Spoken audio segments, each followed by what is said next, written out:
But ನಂತರದಲ್ಲಿ ಪರಿಶೀಲನೆ ಮಾಡಿದಂಥ ಸಂದರ್ಭದಲ್ಲಿ ಸುಮಾರು 6 ಸರಿ ಅವನು ಸ್ಟ್ಯಾಬ್ ಮಾಡಿರುವಂಥದ್ದು ಕಂಡು ಬಂದಿದೆ.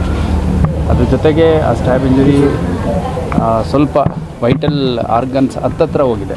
ಹಾಗಾಗಿ ರಾತ್ರಿ ಸರ್ಜರಿ ಆದಂಥ ಸಂದರ್ಭದಲ್ಲಿ ಖುದ್ದು ಕಿಮ್ಸ್ ಡೈರೆಕ್ಟ್ರು ಏನು ಹೊಸಮನಿ ಅಂತ ಹೊಸಬ್ರು ಬಂದಿದ್ದಾರೆ, ಅವರು ಖುದ್ದು ಹಾಜರಿದ್ದು ತಮ್ಮ ಎಲ್ಲ ಸಂಪೂರ್ಣ ತಂಡನ ಅಲ್ಲಿ ನಿಯೋಜನೆ ಮಾಡಿ ಆಪ್ರೇಷನ್ ಮಾಡಿದಂಥ ಸಂದರ್ಭದಲ್ಲಿ ಆಲ್ಮೋಸ್ಟ್ ಕ್ರಿಟಿಕಲ್ ಆಗಿತ್ತು ಒಂದು ಸ್ಟೇಟ್ ಏನಿದೆ ರಾಘವೇಂದ್ರಂದು. ಸೊ ಈಗ ಬೆಳಗ್ಗೆ ನಾವು ವೆರಿಫೈ ಮಾಡಿದ ಸಂದರ್ಭದಲ್ಲಿ ICUಲಿದ್ದಾರೆ ಮತ್ತು ಔಟ್ ಆಫ್ ಡೇಂಜರ್ ಇದ್ದಾರೆ ಅನ್ನೋದು ಹೇಳಿದ್ದಾರೆ. ಈ ಮಧ್ಯ ಆರೋಪಿ ಕೃತ್ಯ ಎಸಗಿದ ನಂತರ ಹಳಿಯಾಳದ ಕಡೆ ಹೋಗಿದ್ದಾನೆ.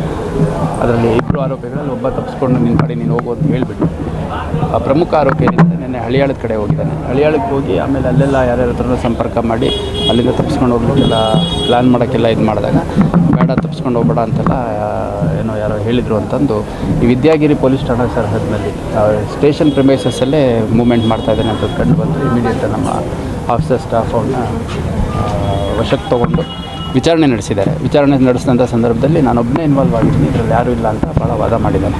ಆ ನಂತರದಲ್ಲಿ ನಮಗೆ ಬೇರೆ ಅಲ್ಲಿ ಐ ವಿಟ್ನೆಸ್ಸಸ್ಸು ಮತ್ತು ನಮಗಲ್ಲಿ ಸ್ಥಳಕ್ಕೆ ಹೋದಂಥ ಸಂದರ್ಭದಲ್ಲಿ ಸಿಕ್ಕ ಎವಿಡೆನ್ಸು ಮತ್ತು ಆ ವಿಕ್ಟಿಮ್ ಯಾರಿದ್ದ ವಿಕ್ಟಿಮ್ ಹೇಳಿಕೆ ಅದನ್ನೆಲ್ಲ ಆಧಾರ ಮಾಡಿಕೊಂಡು ಇನ್ನೂ ಯಾರಿದ್ದಾರೆ ಅಂತ ವೆರಿಫೈ ಮಾಡಿದಾಗ ನಂತರದಲ್ಲಿ ಅವನು ಯಾವುದೇ ಕಾರಣಕ್ಕೂ ಡಿಸ್ಕ್ಲೋಸ್ ಮಾಡೋದಿಲ್ಲ. ನಂತರದಲ್ಲಿ ನಾವು ಸ್ವಲ್ಪ ಇಂಟ್ರಾಗೇಷನ್ ಮಾಡಿದಂಥ ಸಂದರ್ಭದಲ್ಲಿ ನಮ್ಮ ಆಫೀಸರ್ಸಿಗೆ ರಿಕ್ವೆಸ್ಟ್ ಮಾಡ್ತೇನೆ, ನಾನೊಬ್ಬನೇ ಫೈನಲ್ ಮಾಡಿ ಇನ್ನೊಬ್ಬನ ಹಾಕೋದು ಬೇಡ ಮತ್ತು ಇನ್ಯಾರಿದ್ದಾರೆ ಅದೆಲ್ಲ ನಾನು ಹೇಳಲ್ಲ ಹಂಗೆ ಅಂತ.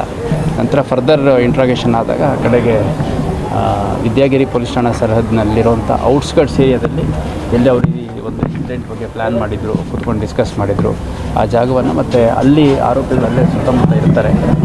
ಅಕಸ್ಮಾತ್ ನಾನು ಈ ಥರ ನಿಮ್ಮ ವರ್ಷಕ್ಕೆ ಸಿಗೋದು ಗೊತ್ತಿಲ್ಲ ಅವ್ರಿಗೆ, ಇವತ್ತು ಮಧ್ಯಾಹ್ನದ ಮೇಲೆ ಈ ಕಡೆ ಎಲ್ಲರೂ ಸಿಗೋಣ ಅಂತ ಮಾತಾಡ್ಕೊಂಡಿದ್ವಿ. ಅಲ್ಲೆಲ್ಲಾದರೂ ಹೋಗಿ ನೋಡಿದ್ರೆ ಗೊತ್ತಾಗುತ್ತೆ ಅಂತ ಕರ್ಕೊಂಡು ಹೋಗ್ತಾನೆ. ಅಲ್ಲಿ ಹೋದಂಥ ಸಂದರ್ಭದಲ್ಲಿ ಏಕಾಏಕಿ ಈಗ ಬೇರೆ ಆರೋಪಿಗಳ ಹೆಸರು ಹೇಳಬಾರ್ದು ಅನ್ನೋದು ಏನು ಉದ್ದೇಶ ಆಗಿತ್ತು. ಅವ್ರ ಆರೋಪಿಗಳ ಹೆಸರು ಕೂಡ ಹೇಳಿದ ಮೇಲೆ ಮತ್ತು ಅವ್ರನ್ನೆಲ್ಲ ಇವಾಗ ಅರೆಸ್ಟ್ ಮಾಡಿದ್ರೆ ನನಗೆ ಅವರೇನೇನು ಮಾತಾಡ್ಕೊಂಡಿದ್ರು ಅದು ವರ್ಕೌಟ್ ಆಗೋಲ್ಲ ಅಂತಂದು ಏಕಾಏಕಿ ನಮ್ಮ ಅಧಿಕಾರಿ ಸಿಬ್ಬಂದಿಗಳಿಗೆ ತಳ್ಳಿ ಓಡೋಗಲಿಕ್ಕೆ ಟ್ರೈ ಮಾಡಿದ್ದಾನೆ. ಹ್ಯಾಂಡ್ ಕಫ್ ಹಾಕಿದ್ದಾಗಿಯೂ ಕೂಡ ಅವ್ನು ತಳ್ಳಿ ಓಡೋಗ್ಲಿಕ್ಕೆ ಪ್ರಯತ್ನ ಮಾಡಿದ್ದಾನೆ.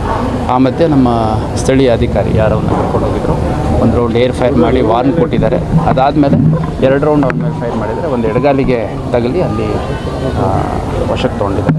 ಈಗ ಧಾರವಾಡ ಗೌರ್ಮೆಂಟ್ ಹಾಸ್ಪಿಟಲ್ಗೆ ಅಡ್ಮಿಟ್ ಮಾಡಿದ್ದಾರೆ. ಈ ಪ್ರೋಸೆಸ್ಸಲ್ಲಿ ಇನ್ಸ್ಪೆಕ್ಟರ್ ದಯಾನಂದ್ ಅವ್ರಿಗೂ ಕೂಡ ಸ್ವಲ್ಪ ಅವನ್ನ ಹಿಡಿಯುವಂಥ ಸಂದರ್ಭದಲ್ಲಿ ಸಣ್ಣ ಪುಟ್ಟ ಗಾಯಗಳಾಗಿದೆ. ಮತ್ತು ಮುಸ್ತಫಾ ಅಂತ ನಮ್ಮ ಸ್ಟಾಫ್ ಏನಿದ್ರು ಹೆಡ್ ಕಾನ್ಸ್ಟೇಬಲ್ ಅವ್ರಿಗೂ ಕೂಡ ಅವನು ಕಲ್ಗಿಲೆಲ್ಲ ತೋರಲಿಕ್ಕೆ ಟ್ರೈ ಮಾಡಿದ್ದಾನೆ. ಅವಾಗ ಅವ್ರಿಗೂ ಸ್ವಲ್ಪ ಸಣ್ಣ ಪುಟ್ಟ ಇಂಜುರಿ ಆಗಿದೆ. ಬಟ್ ಇಬ್ಬರು ಔಟ್ ಆಫ್ ಡೇಂಜರ್ ಇದ್ದಾರೆ. ಇತರ ಆರೋಪಿಗಳನ್ನ ಆದಷ್ಟು ಬೇಗ ಅರೆಸ್ಟ್ ಮಾಡಿ